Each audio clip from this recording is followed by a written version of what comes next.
En Radio Intereconomía, La Puntilla.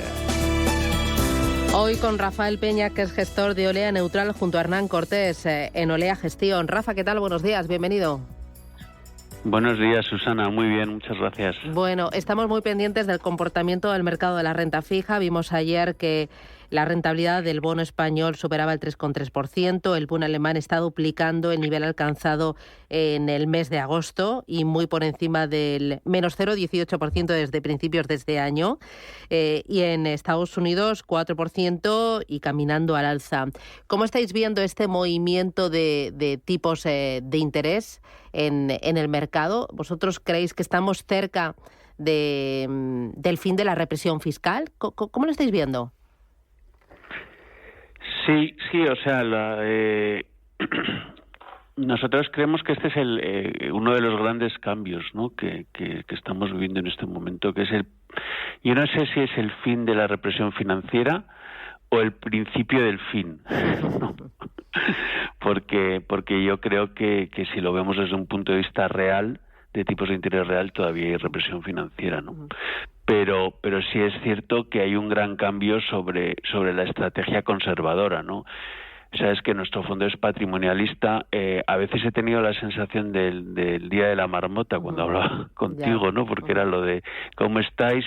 Cortos de bunds, hay que tener cuidado con la duración, los gobiernos y algún selector que me he sentado con él era así, es como el año pasado y tal, ¿no? Esto ha sido algo muy largo. Claro, es que lo extraordinario, lo anormal era tener tipos en negativo durante tanto tiempo e inflación bajita durante tanto tiempo, y ahora nos encaminamos a tener rentabilidades positivas en renta fija. El escenario ha cambiado, ¿no?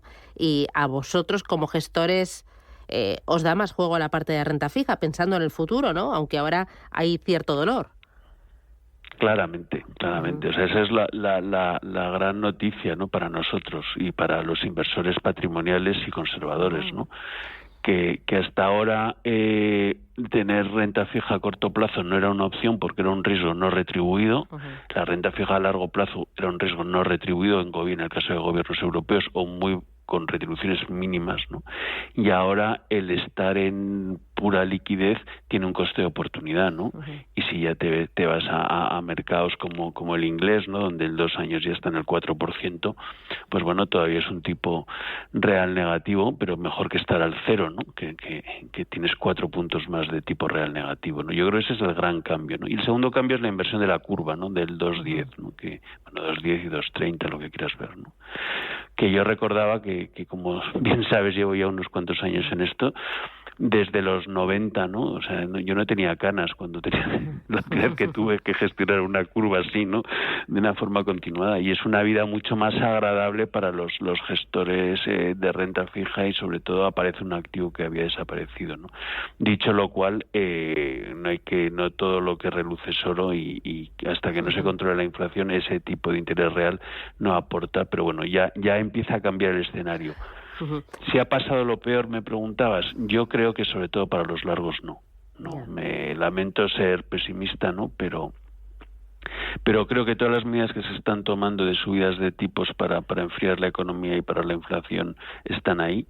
Pero incluso en la intervención de ayer del Banco de Inglaterra en el muy largo plazo inglés, por el tema de la crisis sistémica que preveían que se podía producir al no haber demandantes para entidades aseguradoras y los que tienen ahí compromisos por pensiones muy largos, ya anuncian que van a comprar gilts a largo, pero también anuncian que van a dejar de vender. O sea, ¿eso qué quiere decir? Que esa reducción de balance que ha empezado a hacer Estados Unidos de una manera muy pequeña, que UK pues había empezado a hacer, en Europa no ha empezado, todavía no ha aparecido, ¿no? Y creo que eso habrá que seguir muy atentos, porque eso puede volver a poner la curva en positivo, pero no por una bajada de los cortos, sino por que continúe la subida de los largos, ¿no?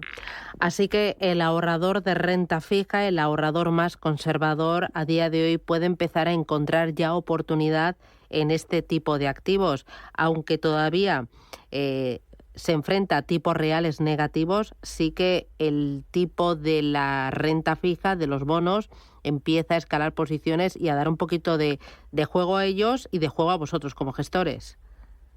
Efectivamente, ya no es, o sea, ya hay una alternativa Claro, a estar en liquidez. Claro, es que antes no la había. Yo creo que eso es un, claro, eso es un gran cambio, ¿no?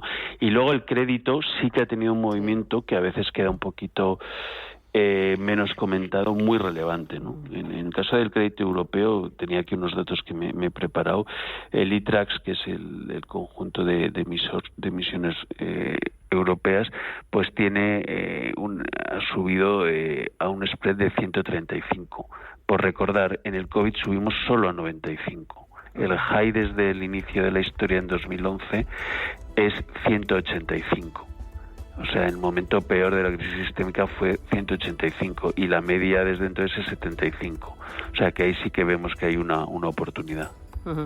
Pues oportunidad en renta fija, gestión activa y gestión muy pegada a la actualidad. Rafael Peña, desde Olea Gestión. Gracias, cuídate y a seguir trabajando. Un abrazo fuerte. Lo mismo, Susana. Adiós, muchas chao. gracias.